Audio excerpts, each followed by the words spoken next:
From the station that made country music famous, 650 AM WSM, this is a Coffee, Country, and Cody podcast. Hi, it's Charlie Matos, and in this episode, we sit down with Heidi Newfield. Her voice and music have been a part of our lives for quite a while, from the early days of Trick Pony, when they were known as Rebel back at the Wild Horse Saloon, to a new solo project, the Barefly Sessions Volume 1. Heidi Zoomed with us the morning of August 28th of 2020. Enjoy our Coffee, Country, and Cody podcast with Heidi Newfield. More Coffee, Country, and Cody is on WSM. I looked up the name Heidi this morning, Megan Alexander. Okay. And do you know what Heidi means when translated? No.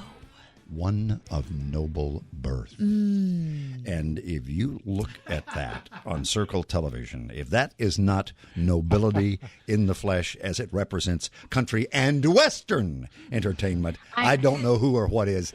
Heidi Newfield, good morning, sweetheart. It's great to see your face and hear your voice.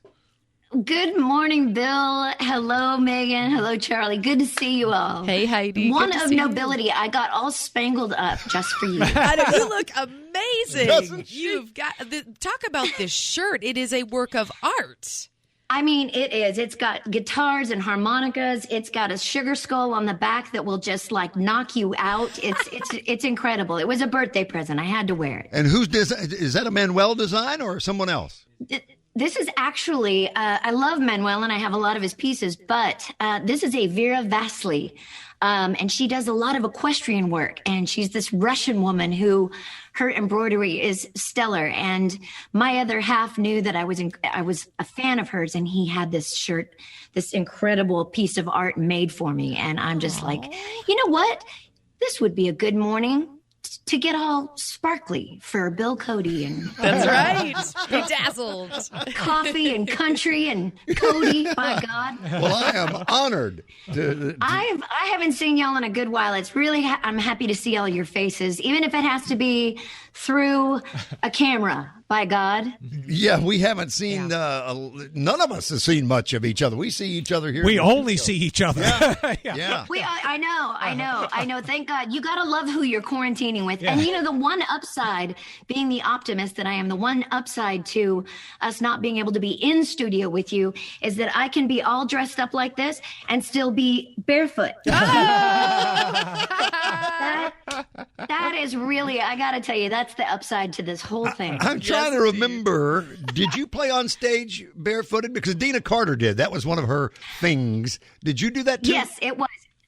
You know, every once in a while I'd kick some shoes off just because, you know, when you're a shorty, I'm one of those wee people. I'm a little powerhouse. So if you're 5'2" or under, you're going to wear some heels. And I've been known to wear some heels. So needless to say, you know, if you're doing a long night, after a while, those heels might get kicked off. And I'm not scared to go barefoot. Not one bit. Yeah. I absolutely. made the reference earlier to country and Western, and you are a Western girl. You grew up in a beautiful part of Northern California. Talk about growing up on the horse ranch and how country music came into your life. Or do you ever remember not knowing country music as a part of your life? You know, great question. I don't remember not having country music in my life. I was steeped in it. And, you know, I could ride a horse before I could walk. And I remember, you know, the twang of a steel guitar and Charlie McCoy's harmonica parts. And before my first sounds, Northern California we raised quarter horses in Sonoma County, which is kind of on fire right now. So I'm very concerned about all the fires. Very strange. We have fires in the West and hurricanes in the Gulf, but very, very weird times. But yeah, it was a wonderful place to grow up. My family, 2 older sisters, and we all were 4-H'ers and ranch kids. And I broke horses for my parents. I have the broken bones to prove it. And, you know, country music was just sort of kind of a given with that lifestyle, you know. You got a new album. It's called The Barefly Sessions, Volume 1. Pretty much self-explanatory. It comes out tomorrow wherever you buy or download music. And one of the reviews I saw said, this soulful and sacred, hot rockin' and simply stunning country music album should set several charts on fire. Oh. Fire! I'll take that kind of a review any day. My gosh. I think we're going to get a live performance, are we not? Yes, I would love to. I'd love to because I've got my other half, Matt, with me, and we thought, why not play a little live music? This is the most diverse record I've ever done. It's we call it Bakersfield to the Blues. I got Delbert McClinton. I got Jim Lauderdale on this next song that we're about to do. Jim Lauderdale came in, and cousin Kenny Vaughn came in, played a little Telecaster and B-bender. I'm going to blow a little harp on this one.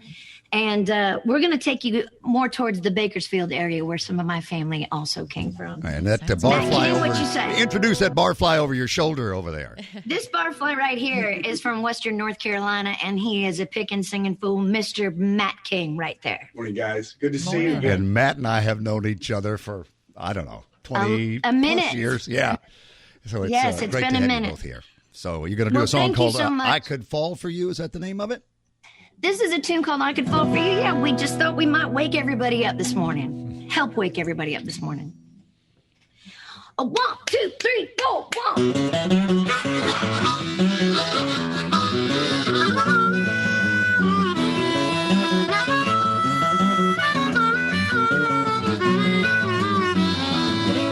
Like a leaf from a tree, like a baby to his knees, like a little bitty raindrop falling from a big blue sky.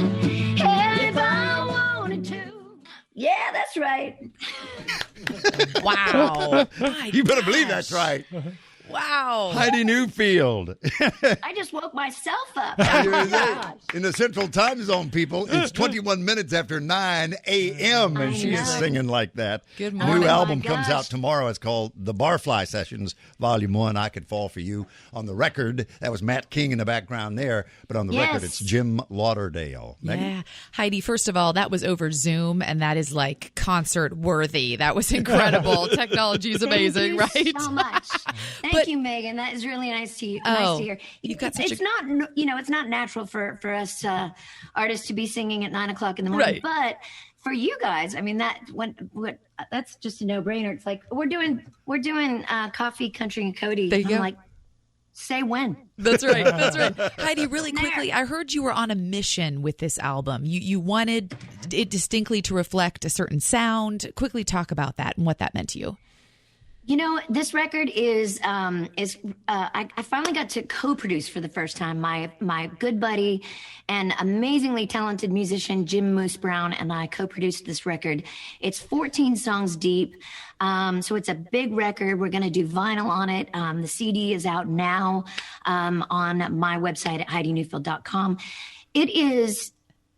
It's such a fun record to listen to because it really takes all of my influences from everything from the really traditional country, like what you just heard, sort of that, Buck and Don sort of early George Jonesy kind of feel, all the way to a really greasy Texas Roadhouse kind of feel, all the way to Delbert McClinton and The Blues Is My Business and a few soul kind of flavored things, because my voice, I wanted to really be able to stretch out from the writing room. I wrote 12 of the 14 tunes on this record, or co-wrote, had a hand in writing.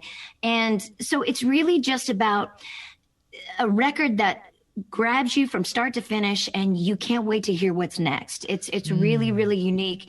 And it kind of covers a lot of ground, but yet it flows and has kind of that common thread, a lot of harmonica and some really beautiful singer-songwriter stuff. I had Chris Stapleton and I wrote a tune on this record, and Trent Willman. It's kind of all over the map, but it just works. Wow. I love And it. in the half minute we have left, tell me about Keith Whitley's Tombstone and Randy Houser and Mickey Raphael. Whitley's Tombstone is a tune on the record that I had pitched to me. It's one of the outside songs that I didn't have a hand in writing, and I just immediately stopped in my tracks.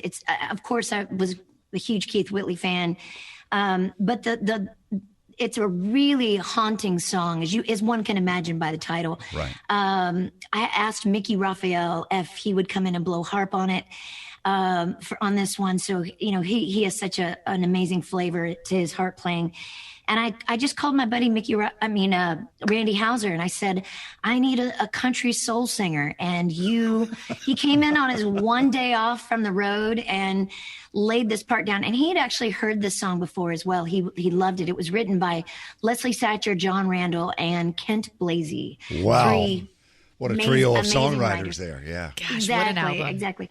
So I loved how it turned out. It's very sparse and beautiful, and Randy just sang his butt off. It's really an interesting record. This one is. Heidi Newfield, it is great to have you join us this morning. Thank you for getting up early and being willing to perform like that. The new album, just so everybody knows, the Barefly Sessions Volume 1 is out tomorrow. But if you go to her website, simply her name, HeidiNewfield.com, you can go ahead and get in advance right now. And the cool thing is, there's got to be a volume 2 at some point, right? That's right. Love you. Thanks, Heidi. Thanks, guys. Thanks for listening to our Coffee, Country, and Cody podcast. Our program director at WSM Radio is J. Patrick Tittle. Our digital producer is Haley Hall. Marketing and promotions director is Amanda Cannon. And I'm Charlie Matos. If you like what you've heard, make sure you subscribe so you never miss an episode. And leave us a review on iTunes. It really does help new people find the show.